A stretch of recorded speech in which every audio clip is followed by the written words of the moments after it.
Você sabe o que significa conhecer a Deus?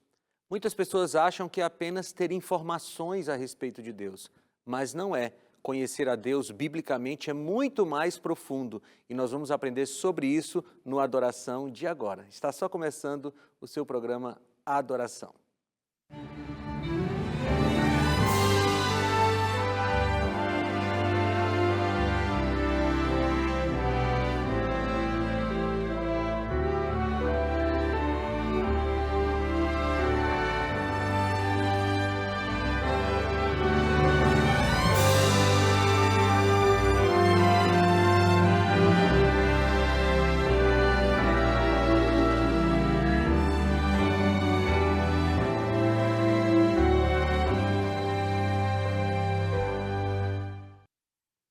Olá, seja muito bem-vindo, muito bem-vinda ao seu programa Adoração, o seu encontro com a Palavra de Deus.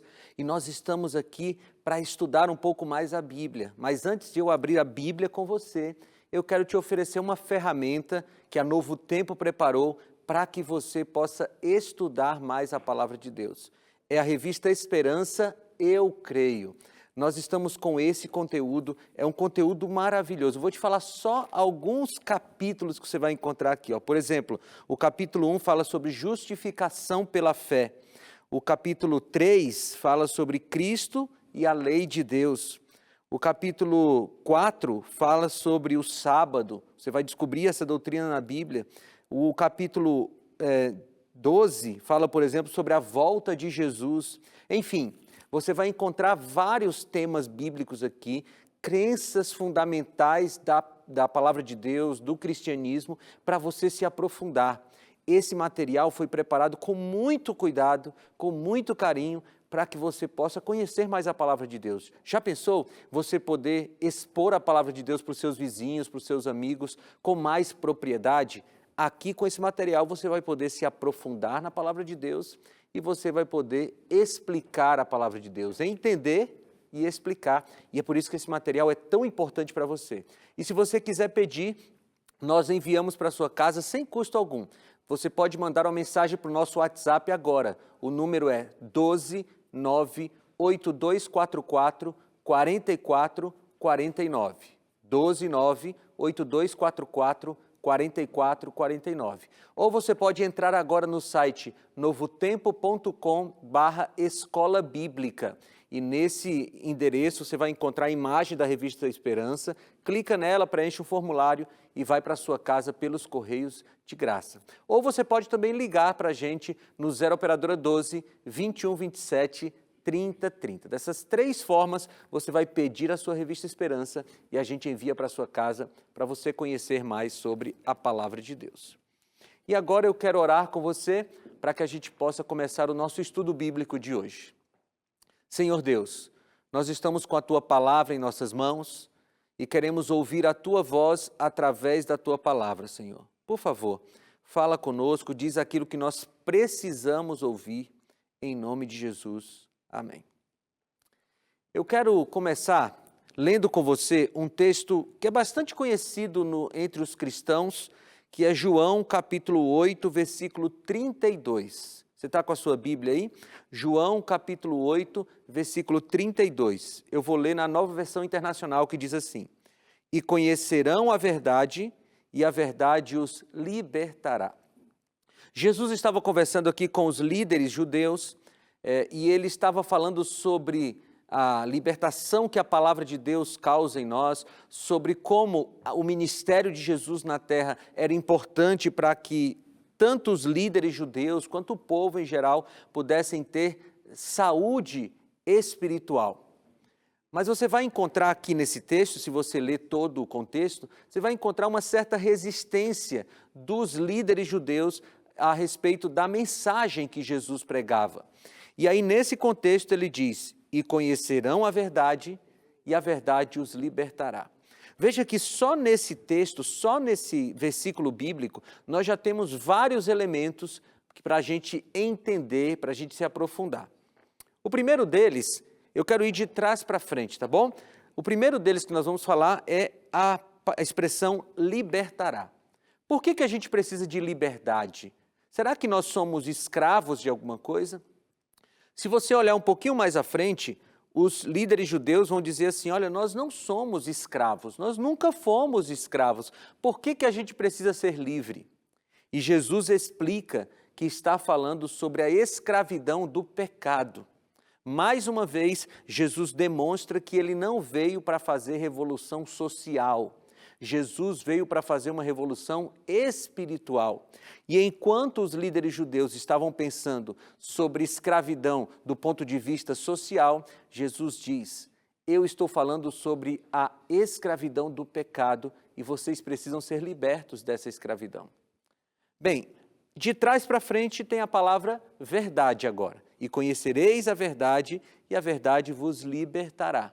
Nós já descobrimos que tipo de liberdade Jesus estava falando, né? De que tipo de liberdade.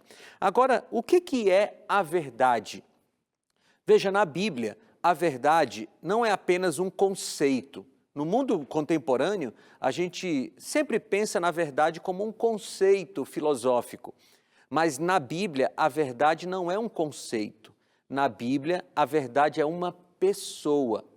Lá em João, ainda no Evangelho de João, no capítulo 14, versículo 6, Jesus disse, eu sou o caminho, a verdade e a vida. Lembra? Ninguém vem ao Pai senão por mim.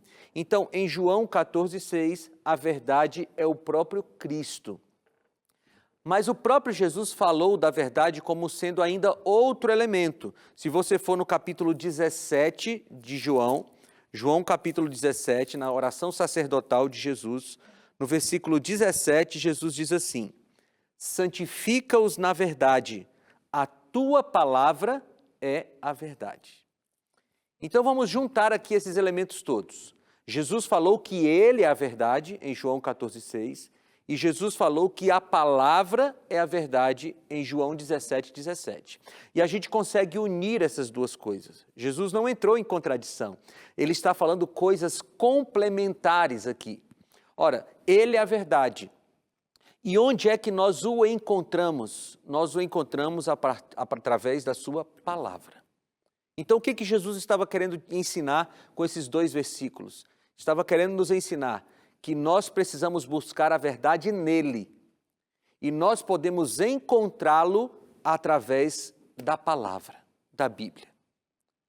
Isso é muito importante, sabe? Porque nós que vivemos em ambientes religiosos, se você está me assistindo agora, é porque você tem algum tipo de interesse nessa questão da religiosidade cristã. Nós que vivemos em ambientes religiosos, nós precisamos entender que a verdade só é encontrada em Jesus através da palavra. A verdade não está na mente e na boca de um líder religioso. A verdade não está no que a gente sente. A verdade não está nas nossas emoções. A verdade está na palavra de Deus. E por que eu estou falando isso? Porque muitas vezes nós encontramos cristãos por aí que dizem assim, pastor, está escrito na Bíblia isso, mas eu sinto que não é assim. O meu pastor, o bispo, o apóstolo falou que não era assim. Pastor, quando eu penso nisso, eu tenho um outro sentimento, eu tenho uma outra sensação. Amigos, o que nós sentimos, ou o que os outros falam para nós, não interfere e não muda o que está escrito na Bíblia. Jesus falou, a verdade é a palavra. Então, se o que você sente está em contradição com a Bíblia, o que deve prevalecer é a Bíblia. Se o que você raciocina está em contradição com a Bíblia, o que deve prevalecer é a Bíblia. E se o que o teu líder religioso falou está em contradição com a Bíblia, o que deve prevalecer é a Bíblia. Algum tempo atrás eu visitei uma pessoa e essa pessoa estava cometendo um pecado aberto, essa pessoa estava cometendo um pecado e todo mundo sabia, e na nossa conversa eu tentei mostrar para aquela pessoa o que a Bíblia diz, e ela me disse exatamente assim, mas pastor, eu sinto que eu estou fazendo a vontade de Deus, mas o que aquela pessoa estava fazendo estava em clara contradição com a palavra de Deus. E amigos, numa situação dessa, não importa o que a gente sinta, a Bíblia é que deve prevalecer. Portanto, de João 8,32, nós já conhecemos duas expressões, a expressão sobre liberdade e a verdade. Agora o versículo começa dizendo assim, e conhecerão a verdade, e a verdade os libertará. Então, tanto a verdade quanto a liberdade estão vinculadas ao fato de nós conhecermos aquele que é a verdade que nos liberta, que é Jesus. E a questão do conhecer é muito importante, porque o conhecer do ponto de vista da Bíblia não é a mesma coisa do conhecer que está aí exposto em nossa cultura. Deixa eu explicar para vocês. Nós temos um pensamento basicamente formado pela cultura grega. A filosofia grega, a forma de pensar grega, acabou influenciando todo o Ocidente. E nós pensamos de uma forma grega. Mas a Bíblia, ela tem uma cosmovisão hebraica. A Bíblia foi escrita a partir de um pensamento hebraico. E há uma diferença fundamental entre o conhecer no mundo hebraico e o conhecer no mundo grego. Deixa eu te explicar. Vou te dar um exemplo para você entender. Se eu perguntar para você assim, você me conhece? Talvez você diga assim, não, eu conheço, você é o pastor Felipe Amorim, apresentador do Bíblia Fácil, do Adoração, trabalha na Novo Tempo, tem uma esposa, filhos. Você vai dizer algumas informações a meu respeito.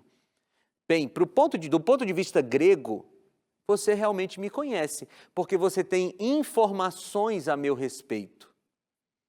Mas se você for responder do ponto de vista hebraico, você vai dizer assim, não conheço o pastor Felipe, porque eu não convivo com ele, não moro na mesma cidade, nunca frequentei a casa dele, nós não temos nenhum tipo de relacionamento, de amizade, portanto eu não conheço o pastor Felipe.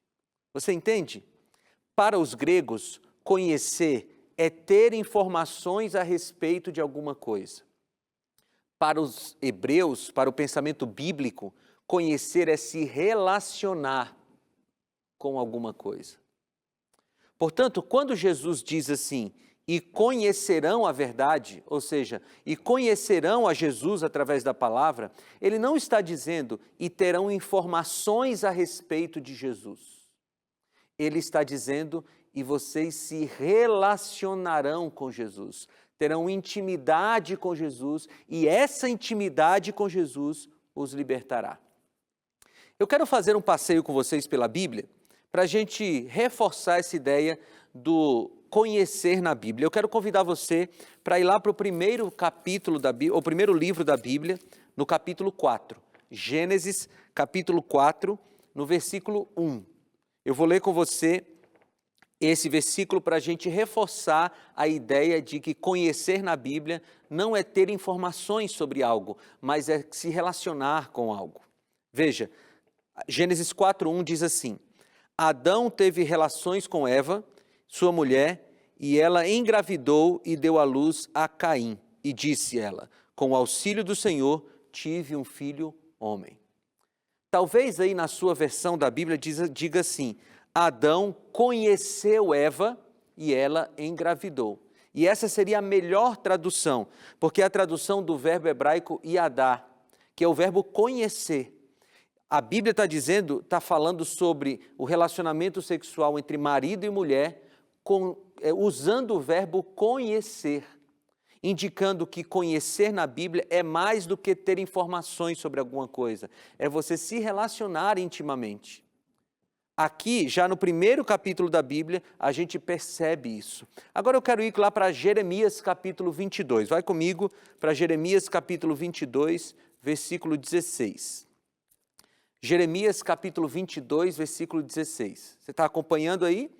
Se eu estiver indo muito rápido, o nosso tempo é curto, anota os versículos bíblicos para depois você poder conferir aí na sua Bíblia, tá bom? Mas eu vou ler agora Jeremias capítulo 22, versículo 16, que diz assim.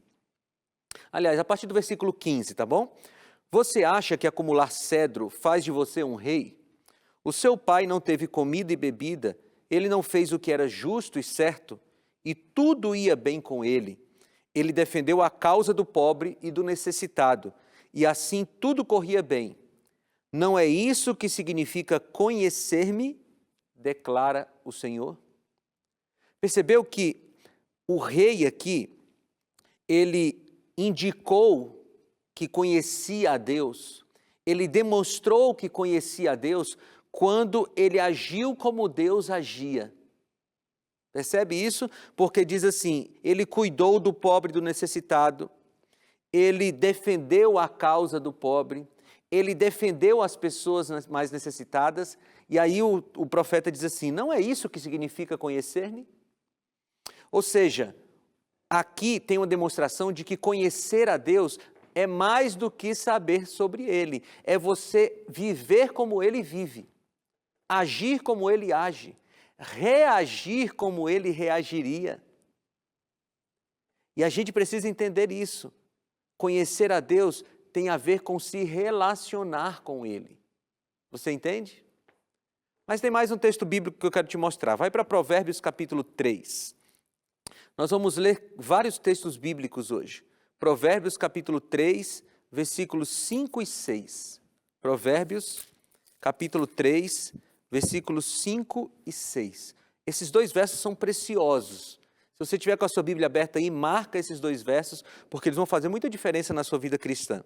Provérbios 3, 5 e 6 diz assim, confie no Senhor de todo o teu coração e não se apoie em seu próprio entendimento. Reconheça o Senhor em todos os seus caminhos e Ele endireitará as suas veredas.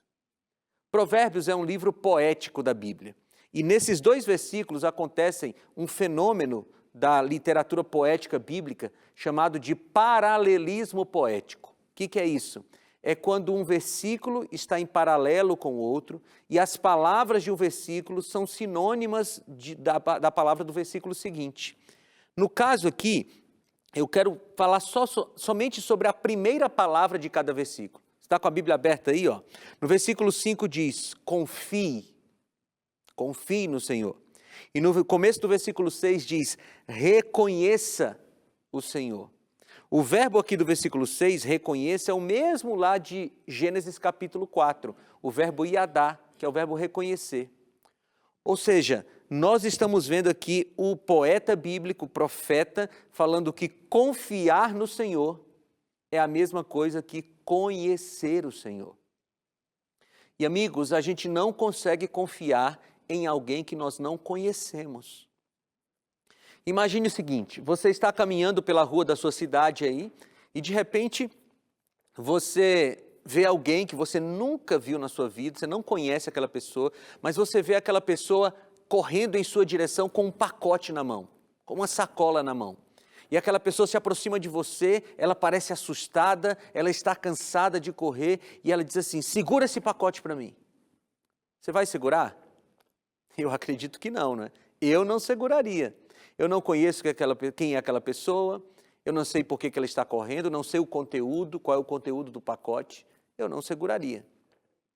Mas imagine que a sua esposa ou seu esposo estão naquela calçada, você está indo e o seu esposo ou esposa está vindo, tá bom? Você, mulher, seu esposo está vindo, está correndo, está apressado, com um pacote na mão, e ele diz assim, segura esse pacote para mim. É lógico que a gente vai segurar, né? Se é alguém que a gente conhece, se é alguém em quem a gente confia, a gente vai segurar o pacote porque sabe que aquela pessoa não nos prejudicaria. Quando o profeta fala em Provérbios 3,6, reconheça o Senhor, conheça o Senhor, ele está dizendo, você só vai conhecer o Senhor se você tiver intimidade com Ele. E você só vai confiar no Senhor se você conhecê-lo. É por isso que é tão importante o nosso relacionamento íntimo com Jesus, porque é dele que vem a fé. Teriam muitos outros versículos bíblicos sobre conhecer, mas eu quero ir lá para Mateus capítulo 7. Vai comigo para Mateus capítulo 7, porque aqui nesse versículo tem o que eu considero um dos versículos mais tristes da Bíblia. Você já entendeu comigo que na Bíblia conhecer tem a ver com ter intimidade com Jesus. Você já viu que conhecer não tem a ver com ter informações sobre Jesus, mas é se relacionar com Ele. Agora, por que Mateus capítulo 7, a partir do versículo 21, para mim, são os versos mais tristes da Bíblia? Leia comigo que você vai descobrir. Mateus 7, 21. Nem todo aquele que me diz, Senhor, Senhor, entrará no reino dos céus, mas apenas aquele que faz a vontade de meu Pai que está nos céus. Muitos naquele dia dirão, Senhor, Senhor, não profetizamos em teu nome? Em teu nome não expulsamos demônios e não realizamos muitos milagres? Então eu lhes direi claramente, nunca os conheci. Afastem-se de mim, vocês que praticam o mal. Por que esse versículo é triste? Porque aqui você tem um grupo de pessoas religiosas. Você percebeu? Essas pessoas expulsavam demônios, essas pessoas faziam orações, essas pessoas profetizavam, falavam sobre a palavra de Deus. Elas tiveram uma vida envolvida com coisas religiosas. E no final, lá no juízo final, elas ouvirão de Jesus, eu nunca os conheci. Jesus não está dizendo aqui para essas pessoas, ou não dirá para essas pessoas, porque esse é um texto profético sobre o futuro. Jesus não dirá a essas pessoas que não as conhece, porque não sabe o nome delas. Jesus sabe o nome de todos os seres humanos. A Bíblia diz que Ele sabe quantos fios de cabelo há em nossa cabeça. Não é que Jesus não saiba quem essas pessoas são. Quando Ele diz aqui, eu nunca os conheci, é porque Jesus está dizendo que essas pessoas não tinham intimidade com Ele. E aqui tem um alerta muito grande para a gente. Aliás, dois alertas. O primeiro diz respeito à nossa vida pessoal. Não é porque você frequenta uma igreja, não é porque você de vez em quando lê a Bíblia, não é porque você canta na sua igreja ou faz qualquer tipo de atividade que significa que você conhece a Deus. É possível, escuta bem o que eu vou te dizer, é possível você ser um religioso que não conhece a Deus. Aqui em Mateus 7, a partir do versículo 21, nós vemos isso. Um grupo de religiosos que não conheciam a Deus. Porque cristianismo é muito mais do que fazer coisas. O fazer coisas no cristianismo deve ser uma consequência de algo essencial que vem antes. E o que é que vem antes? O relacionamento com Jesus. Intimidade com Jesus, comunhão com Deus. Se você não tem comunhão com Deus, através do estudo da Bíblia e da oração, todos os dias, vivendo esses momentos com Jesus e sendo amigo dele, trabalhando com ele, indo para o esporte com Jesus e vivendo com ele, se você não tem essa intimidade com Jesus, você pode até ser um religioso, uma religiosa, mas não conhece a Deus. E o segundo alerta que tem nesse texto é que é possível que existam líderes religiosos que fazem coisas maravilhosas, miraculosas, e não conhecem a Deus. Porque aqui você viu, tinha gente profetizando, expulsando demônios, tinha gente fazendo coisas espetaculares, mas essas pessoas não conheciam a Deus. Por quê? Porque elas praticavam o mal. A palavra no original dessa última frase ali é iniquidade. Ou anomia. E anomia é rejeitar a lei de Deus. Ou seja, um líder religioso, por mais que faça coisas extraordinárias, se não obedece a toda a lei de Deus, não conhece a Deus. É isso que o texto está nos dizendo. Mas pastor, e como é a vida de alguém que conhece a Deus? Vai comigo lá para 1 Timóteo, no capítulo 1. 1 Timóteo, no capítulo 1. E eu quero ler um texto para você que para mim é muito significativo. Aliás, 2 Timóteo, no capítulo 1. 2 Timóteo, capítulo 1, no versículo 11 e 12, diz assim: Desse evangelho fui construído pregador, Paulo fala, apóstolo e mestre. Por essa causa também sofro, mas não me envergonho, porque sei em quem tenho crido, e estou bem certo de que Ele é poderoso para guardar o que lhe confiei até aquele dia. O apóstolo Paulo, na iminência da morte, preso aqui, é a última carta que ele escreve, 2 Timóteo. Já na iminência da morte, ele diz: eu estou sofrendo, mas eu não me importo com esse sofrimento, porque eu sei, eu conheço aquele em quem eu tenho crido. Eu acho isso muito lindo, sabe? Porque a dor e a iminência da morte, a perseguição, a tortura, a prisão em situações subhumanas, nada disso afetou a fé de Paulo. Sabe por quê? Porque ele conhecia a Cristo. Ele conhecia a Cristo.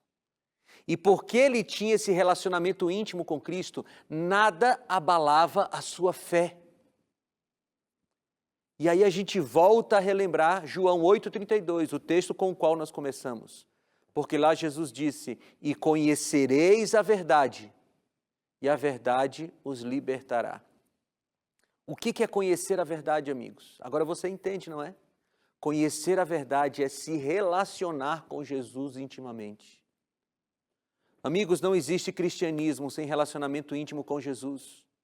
Como eu te disse, pode haver uma religiosidade, pode haver uma tradição familiar, mas sem relacionamento com Jesus, através da sua palavra, não existe cristianismo. E se você não conhece a Jesus, como a Bíblia diz, se você não conhece Ele intimamente, você não vai ter acesso à verdade. E se você não tem acesso à verdade, você continuará sendo escravo do pecado.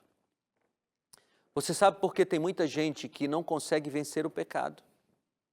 Porque está lutando sozinho. Todas as vezes que nós lutamos sozinhos contra o pecado, nós perdemos. Mas quando nós conhecemos a Cristo, do jeito bíblico de conhecer, quando nós temos intimidade com Jesus, quando Ele é nosso companheiro de todas as horas, a gente anda com Ele em todos os momentos, a gente convida Jesus para todos os momentos da nossa vida. Quando nós fazemos isso, quando Ele é nosso amigo, aí, amigo, não tem pecado que te vença. Porque se você conhece a verdade, se relaciona intimamente com a verdade, esta verdade, o Senhor Jesus, libertará você. Essa é uma mensagem de esperança, sabia? Uma mensagem de esperança porque talvez eu esteja falando para alguém que até agora esteve escravo do pecado. Para de lutar sozinho. Abre a palavra, conhece a Jesus, porque Ele vai te libertar da escravidão do pecado. E não importa qual seja o pecado, Ele vai libertar você.